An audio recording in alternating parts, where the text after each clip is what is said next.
Hello అండి, welcome to మావి చిగురు స్టోరీస్. ఈరోజు కథ స్వర్గలోకం దేవకన్య, భూలోకంలో జలకన్య.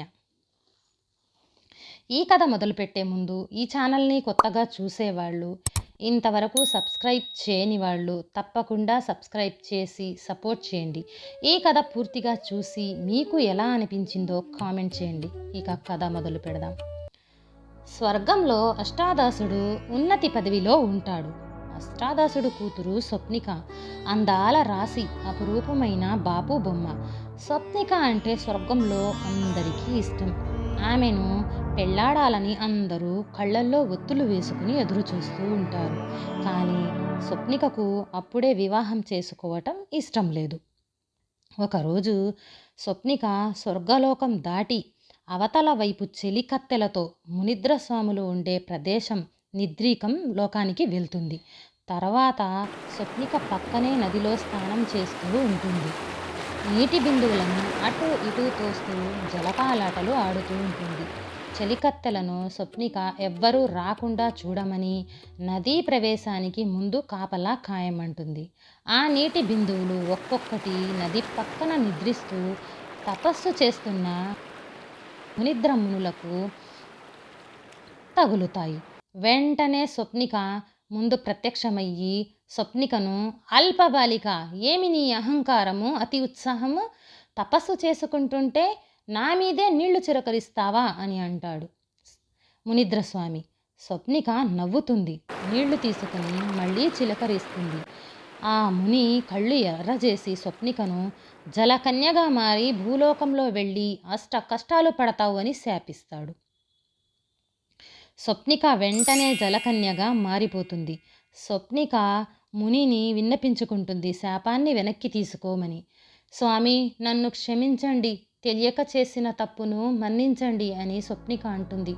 ఒక్కసారి ఇచ్చిన శాపం వెనక్కి తిరిగి తీసుకుంటే నీ స్థానంలో నేను భూలోకంలో చేరి జలకన్యగా మారి అష్ట కష్టాలు పడతాను. ఇప్పుడు ఎలా అయినా శాపాన్ని నువ్వే అనుభవించాల్సిందే అంటాడు ముని.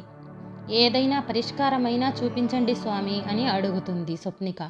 రోహిణీ నక్షత్రంలో పుట్టిన అబ్బాయి చూపు నీ మీద పడగానే నువ్వు జలకన్య నుంచి మామూలు మనిషి అవుతావు అని చెబుతాడు ముని.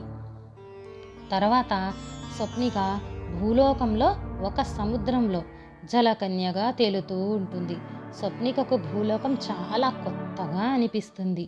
తర్వాత స్వర్గలోకమంతా స్వప్నిక శాపం తగిలిన విషయం తెలుస్తుంది. కూతురుకు శాపం తగిలిన విషయం తెలిసిన అష్టాదాసుడు బాధపడతాడు. కూతురును భూలోకంలో ఎక్కడ ఉన్నా వెతికి కొంతమంది స్వర్గలోకపు దూతలను పంపిస్తాడు భూలోకానికి. స్వప్నిక నీటిలో అలా ఈదుతూ ఈదుతూ ఒడ్డుకు వెళ్తుంది. కొంతమంది చేపలు పట్టేవాళ్ళు మాట్లాడుకోవటం చూస్తూ ఉంటుంది. స్వప్నికకు వాళ్ళ మాటలు విని తర్వాత నీటిలోకి ఈదుకుంటూ వెళ్ళిపోతుంది. అజిత్ స్విమ్మింగ్ ఛాంపియన్ తన ఫ్రెండ్స్తో తగువు పెట్టుకుని స్విమ్మింగ్ చేయటానికి సముద్రంలోకి వెళ్తాడు. సముద్రంలో గాలి ఎక్కువ వేయటం వలన అలలు ఉప్పొంగుతున్నాయి. అజిత్ సముద్రంలో మునిగిపోతాడు. ఎవరైనా కాపాడండి, కాపాడండి అని అరుస్తాడు. స్వప్నిక అజిత్ను కాపాడి ఒడ్డుకు చేర్చుతుంది. తర్వాత అక్కడి నుంచి వెళ్ళిపోతుంది. అజిత్ కళ్ళు మూసుకొని ఉండటం వలన ఎవరు కాపాడారో చూడలేకపోతాడు. కానీ ఎవరో అమ్మాయి కాపాడినట్లు అనిపిస్తుంది అజిత్కు. ఆ తర్వాత రోజు మళ్ళీ సముద్రంలోకి వెళ్తాడు అజిత్, కాపాడిన అమ్మాయి ఎవరు అని తెలుసుకోవటానికి. ఈసారి మళ్ళీ మునిగిపోయినట్లు నటిస్తాడు. స్వప్నిక అజిత్ను కాపాడి మళ్ళీ ఒడ్డుకు చేర్చుతుంది. అజిత్ స్వప్నిక చేయి పట్టుకుంటాడు గట్టిగా. కళ్ళు తెరిచి స్వప్నికను చూస్తాడు. అజిత్ ఆశ్చర్యపోతాడు. స్వప్నిక జలకన్య నుంచి మామూలు మనిషి అయి ఉంటుంది. ఏంటి, జలకన్యవా నువ్వు అని అడుగుతాడు అజిత్. కాదు, దేవకన్యను అని చెబుతుంది స్వప్నిక. అజిత్, అవేమీ నేను నమ్మను, నువ్వు నా ప్రాణాలు కాపాడావు, దానికి థ్యాంక్స్ అంటాడు అజిత్. నువ్వే నన్ను శాప విముక్తురాల్ని చేశావు, ధన్యవాదాలు అని అంటుంది స్వప్నిక. తరువాత స్వప్నికను తన ఇంటికి రమ్మని పిలుస్తాడు అజిత్. స్వప్నిక నా లోకానికి తిరిగి వెళ్ళాలి, మా నాన్న అష్టాదాసుడు వేచి చూస్తున్నారు అంటుంది. తర్వాత స్వప్నిక ఆకాశం పైకి ఎగరాలని చూస్తుంది, కానీ ఎగరలేకపోతుంది. ఎందుకు ఎగరలేకపోతుందో అర్థం కాదు స్వప్నికకు. అజిత్ నవ్వుతాడు. సరే, నీ లోకానికి వెళ్ళలేకపోతున్నావా, మా ఇంటికి రా అంటాడు అజిత్. ఇంకేం చెయ్యాలో స్వప్నికకు అర్థం కాలేదు. అజిత్తో కలిసి వాళ్ళ ఇంటికి వెళ్తుంది.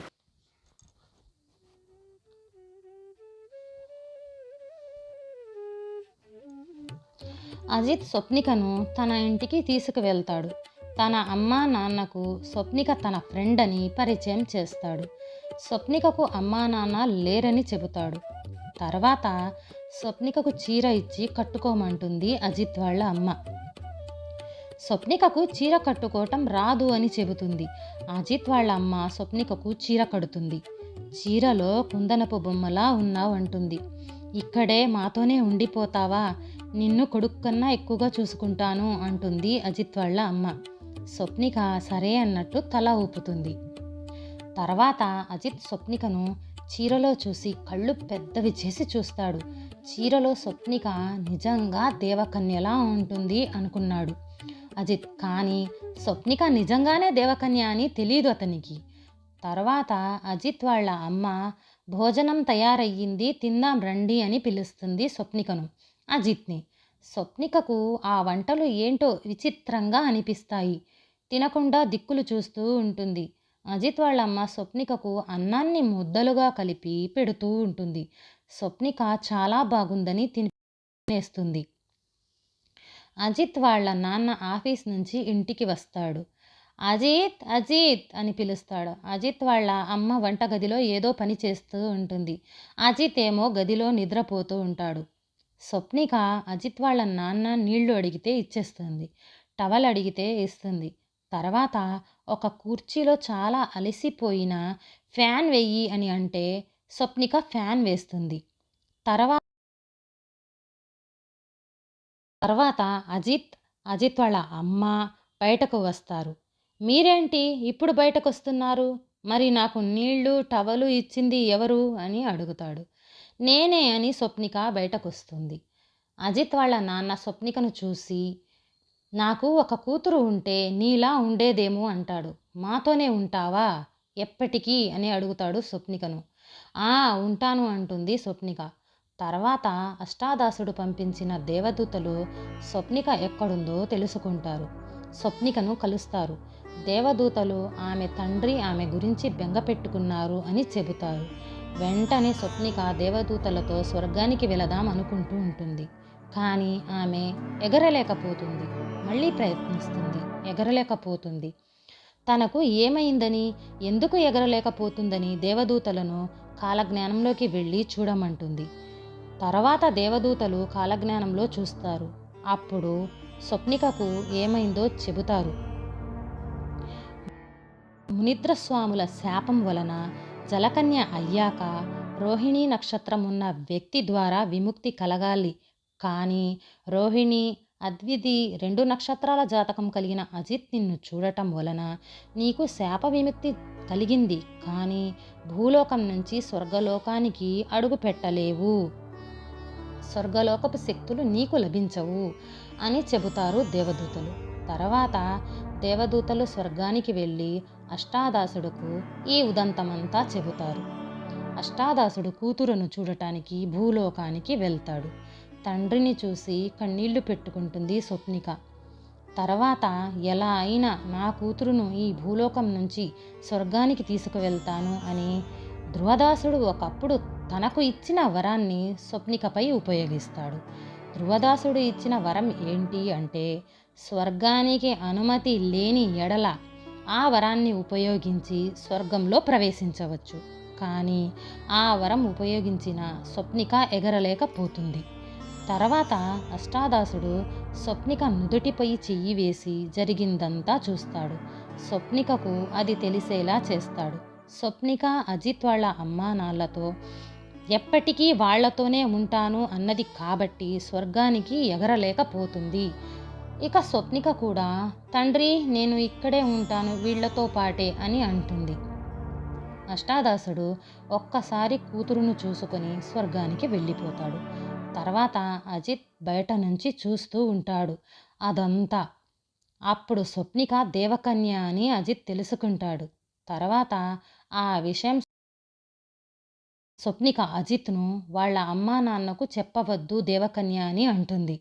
కొన్ని రోజుల తర్వాత అజిత్ స్వప్నిక ప్రేమ వివాహం చేసుకుంటారు. అజిత్ వాళ్ళ అమ్మా నాన్న స్వప్నికను కోడలిగా కాక ఒక కూతురిలాగా చూసుకుంటారు. తర్వాత స్వప్నిక ఇద్దరు ఆడపిల్లలకు జన్మ ఇస్తుంది. అందులో ఒక పాపను అష్టాదాసుడికి స్వర్గానికి తీసుకువెళ్ళిపోతాడు. ఆడపిల్ల కోసం ఆరాటపడుతున్న అజిత్ వాళ్ళ అమ్మా నాన్న ఒక పాపను ఇచ్చి వాళ్లను సంతోషపరుస్తుంది స్వప్నిక. వాళ్ళ ఫ్యామిలీ అందరూ కలిసి చాలా సంతోషంగా ఉంటుంది. ఈ కథ నచ్చితే లైక్, షేర్ చేసి సబ్స్క్రైబ్ చేయండి.